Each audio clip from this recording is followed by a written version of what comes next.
So on Transformer Tuesday today, we have some new reveals to talk about of Transformer product, as well as some early pre-orders from Japanese retailers. But first, let's jump into some Transformers Hot Wheels news. We got our very first look, courtesy of Matthew on Cars and their Instagram account, an exclusive reveal of the subline of Hot Wheels Transformers. Now, a subline of Hot Wheels Transformers is different from the mainline stuff. Mainline stuff is we have a Bumblebee and it's in a case with a whole bunch of other mainline Hot Wheels. Those usually have a retail of $1.20 in general. They're much cheaper. They have simpler paint schemes on them and simpler metal use and design. Sublines usually are more premium. They're usually focused on a brand overall. Think of like, let's say, the Super Mario subline of Hot Wheels or some of the other stuff that we've seen. And those usually have more premium paint schemes. They're usually better quality. And those usually retail between $6.20 and $6.50 on average. So this is one of those. It's one of those sublines. And it's the first time we're seeing it. And it looks like the route that they're going with is mostly just Transformers live action movie designs. And even more so, like it's almost as if they recognize that Hasbro for many years was doing the Transformers RPM and Speedstars line. And it's almost like they're purposely avoiding covering those characters. Now, for people who aren't aware, more than 15 years ago, it's kind of wild when you think about it, almost 15 years, yeah. Hasbro in 2009 did the RPM line, which was a die-cast line of Transformers, and it featured characters from the first movie, Revenge of the Fallen, and Dark of the Moon at most. And that was it. The line became Speedstars afterwards and then was discontinued. And that was that. And it looks like with these here, they're choosing some characters that now are Age of Extinction. You go from TF3 Dark of the Moon, and now they're going to be doing TF4 Age of Extinction ones. So there's almost a purposeful choice here with the start of this first wave of characters. And who are those characters? Well, we have a Corvette C7, which is clearly the Age of Extinction Crosshairs. There's no mention of it being Crosshairs or unique package art, but it clearly is Crosshairs from Age of Extinction. We got the Bugatti Veyron, which is the Age of Extinction Drift. And then we got the Pagani Huayra, which is the Age of Extinction Stinger. So already you could kind of see they're purposely choosing those characters that have never gotten RPM releases or Speedstars up to this point.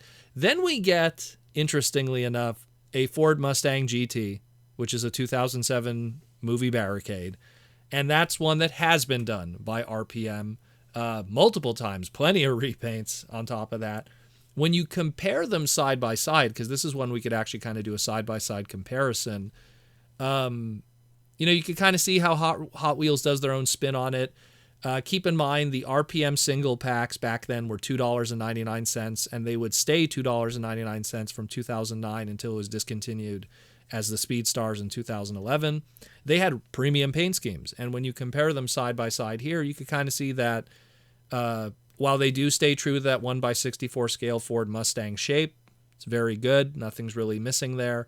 The RPM just has just a little more paint detail on it for the same thing, and it was $2.99 as opposed to Hot Wheels $6.20. And even I think back in 2009, I think the sublines were like $4 back then. So that's something for you to decide. Do you want to pick up this Barricade or do you want to get the old RPM one? That's your own personal call. And then the last one of this, because we got 3 Age of Extinction ones, we got one movie 2007 one, and then we got a custom Volkswagen Beetle, which is clearly trying to be a G1 Bumblebee, but it's using the custom Volkswagen Beetle tooling that Hot Wheels has used for many, many years, which it doesn't look like the traditional Volkswagen Beetle. We already got that through the mainline stuff that's out on shelves right now, but we don't have something like this. So I think that they did this just to do something that looks a little different. Maybe it's a Bumblebee Miss Prime, it's hot rodded. I don't know. It's a very interesting choice to do that, considering all the others are really trying to look like their, appearance counterparts. And then you got a Bumblebee here that never sported this look, and they're just using an old tooling that Hot Wheels has had for many decades. So very interesting choices that they did here. I don't know, me personally, I like collecting diecast. I have a huge RPMs and Speedstars collection of the Transformer stuff. I'm interested in some of the other new Hot Wheels stuff that they have planned, like the Track Fleet one, and of course the Bumblebee. But these ones here, I don't know. It's movie stuff, which is less appealing to me.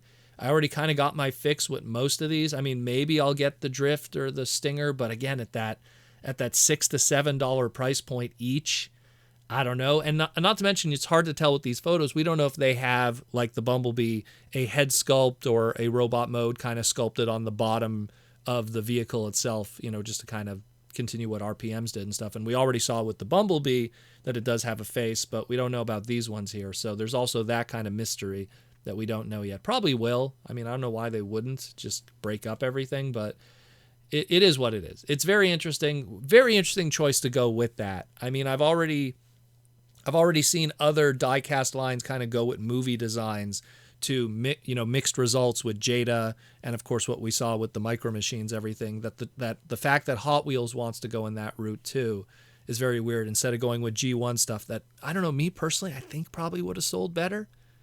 But we'll see.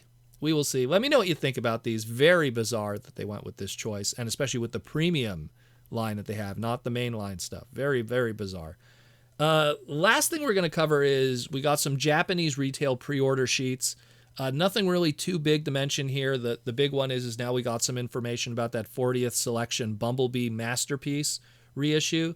So we have a pre-order date. It's going to be coming out. It's going to be pre-ordering July 5th, 2024. So really soon.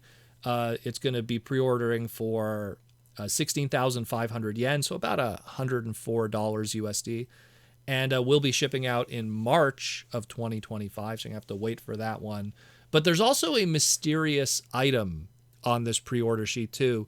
All we know about it pretty much is that it's going to be pre-ordering August 7th, 2024, and will be shipping out in February of 2025. It has a UPC code here. The UPC code doesn't match up with anything that we've had up to this point. And on top of that, if you look at the UPC code for that VNR Optimus Prime that's also in this pre-order sheet, that UPC code doesn't match what we have here in the West. So on top of that, we can't really match it with anything that we've had up to this point, because even the UPC code with VRN doesn't match with what we've had up to this point. And we have that in hand right now to compare. So what could this be?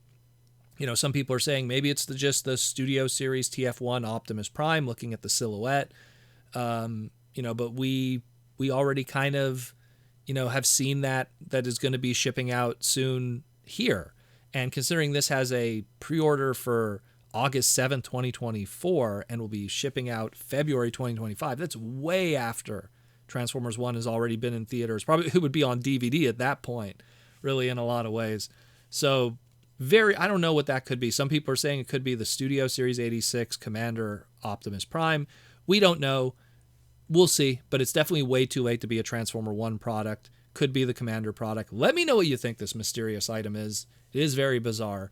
And then the others, of course, we've already talked about here on the podcast. So that's it more or less for the news. We'll definitely have more later this week on Transformers. But thank you for listening to the Transformer Slag podcast. And as always, thank you for listening.